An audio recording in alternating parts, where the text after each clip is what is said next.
దేవుని పరిశుద్ధ నామానికి మహిమ కలుగును గాక. ఓ ఫర్ టుడే వాక్య సందేశాలు ప్రతిరోజు వింటున్న మీ అందరికీ మన ప్రభువును మన రక్షకుడైన యేసుక్రీస్తు ప్రభు వారి అతి శ్రేష్టమైన నామంలో లైఫ్ చర్చ్ వైజాగ్ నుంచి మీకు శుభములు తెలియపరుస్తున్నాను. ఈరోజు 139వ కీర్తన 7వ వచనం చదువుకుందాం. 139వ కీర్తన 7వ వచనం.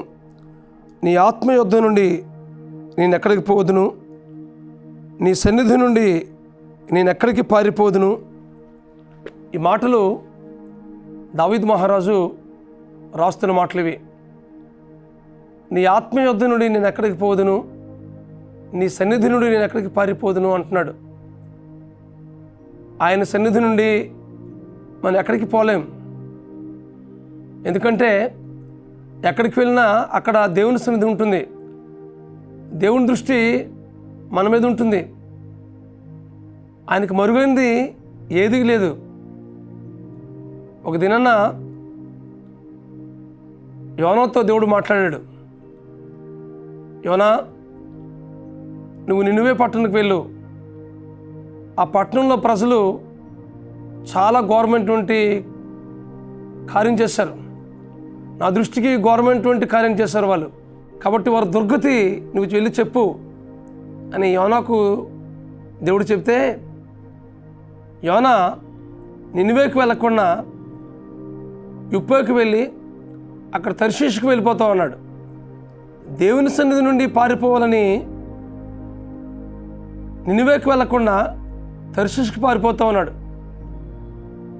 ఆయన సన్నిధి నుండి మనం పారిపోగలమా? ఆయన సన్నిధి నుండి మనం ఎక్కడికి వెళ్ళినా ఆయన కనుదృష్టి మనపై ఉంటుంది. తద్వారా ఏం జరిగింది? యోనా నినివేకి వెళ్ళమంటే తర్షీషుకు వెళ్ళడం వల్ల పెద్ద తుఫాను వచ్చింది. చాలా అపాయానికి గురయ్యారు. యోనాకు మాత్రమే కాదు కానీ ఆ ఓడలో ఉన్న వారందరికీ కూడాను ఆ తుఫానుకు గురయ్యి మరణ పంజుల గుండా వెళ్ళిపోయారు. యోనా వాటిని గ్రహించి సముద్రంలో పడవేస్తున్నప్పుడు అప్పుడు ఆ తుఫాను ఆగిపోయింది. ఈ మాటలు ఎందుకోసం చెప్తున్నానంటే, ఆయన సన్నిధి నుండి మనం ఎక్కడికి పారిపోలేం. దేవుని సన్నిధి నుండి పారిపోవాలని యోనా అనుకున్నాడు. కానీ ఆయన సన్నిధి నుండి మనం ఎక్కడికి పారిపోలేం. ఎందుకంటే ఆయన కనుదృష్టి లోకమంతటా సంచారం చేస్తుంది. కాబట్టి ఈ వాక్యం ఉంటున్న మీ జీవితంలో దేవునికి వ్యతిరేకంగా కానీ దేవుని దృష్టికి అయోగ్యంగా కానీ ఎవరు చూడలేదులే నేను చేసే తప్పులు అని అనుకుంటున్నావా? దేవునికి మరుగైంది ఏదీ లేదు. కొన్నిసార్లు ప్రార్థన చేస్తున్నప్పుడు కూడాను కొన్ని ప్రార్థనకి మనం చెప్తాము, కొన్ని చెప్పం. అలా చెప్పకుండా ఉంటే దేవునికి మరుగు ఉంటుందా? దేవుని సన్నిధికి మనం ఎప్పుడు వెళ్ళినా ప్రార్థన చేసినా మన హృదయాన్ని తేటగా ఆయన తెలియపరచాలి. ఆయనకి మరుగైంది, ఆయనకు దాచింది ఏమీ లేదు. ఆయన సమస్తము ఎరిగినవాడు. ఆయన సర్వజ్ఞాని, ఆయన సర్వశక్తిమంతుడు.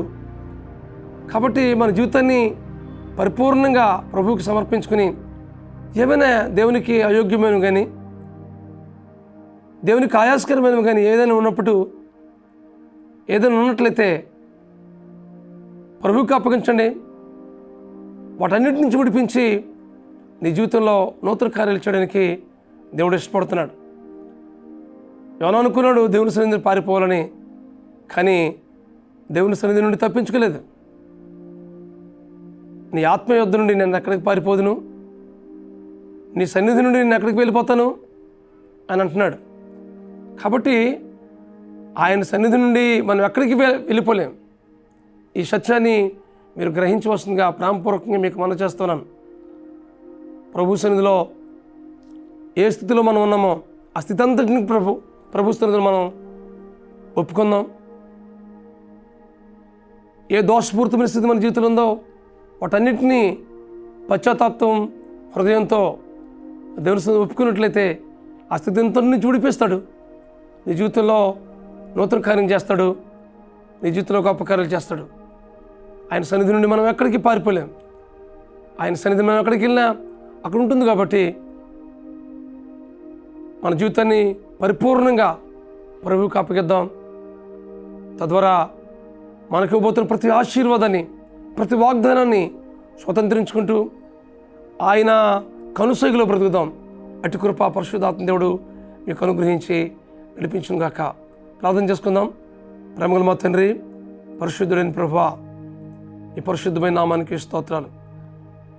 నీ ఆత్మ యుద్ధ నుండి నేను ఎక్కడికి పారిపోదును, నీ సన్నిధి నుండి నేను ఎక్కడికి పారిపోదును అని ఇగో ప్రభా మీ వాక్యం సెలవిస్తుండగా, మీ సన్నిధి నుండి మేము ఎక్కడికి పారిపోలేం ప్రభా, మీ ఆత్మ యుద్ధ నుండి మేము ఎక్కడికి వెళ్ళలేం ప్రభా. మీకు మరుగైంది ఏది లేదు ప్రభా.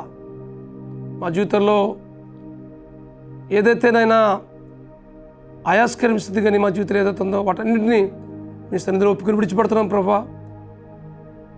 మీ సన్నిధికి వచ్చినప్పుడల్లా తేటగా హృదయాన్ని నాయన మీ ముందుంచి ఒప్పుకోవాల్సినవన్నీ ప్రభా మీ సన్నిధిలో ఒప్పుకుని వాటిని విడిచిపెట్టడానికి సహాయం చేయండి ప్రభా. అతిక్రమం దాచిపెట్టువాడు వర్ధనుడు, వాటిని ఒప్పుకొని విడిచిపెట్టువాడు కనికరం పొందును అని మీ వాక్యం సెలవిస్తుండగా, మీ కనికరాన్ని, మీ ప్రేమను, మీ కృపకు పాత్రలుగా బ్రతుకుతూ ఈ లోకంలో మీకు మహిమకరంగా జీవించడానికి సహాయం చేసి నడిపించమని బ్రతిమారుకుంటూ, మీ కృపగల హస్తానికి మాకు అప్పగించుకుంటూ, మా ప్రభువును, మీ ప్రియ కుమారుడును, మా రక్షకుడును అయిన యేసుక్రీస్తు నామంలో ప్రార్థించి పెడుకుంటున్నాం మా పరమ తండ్రి.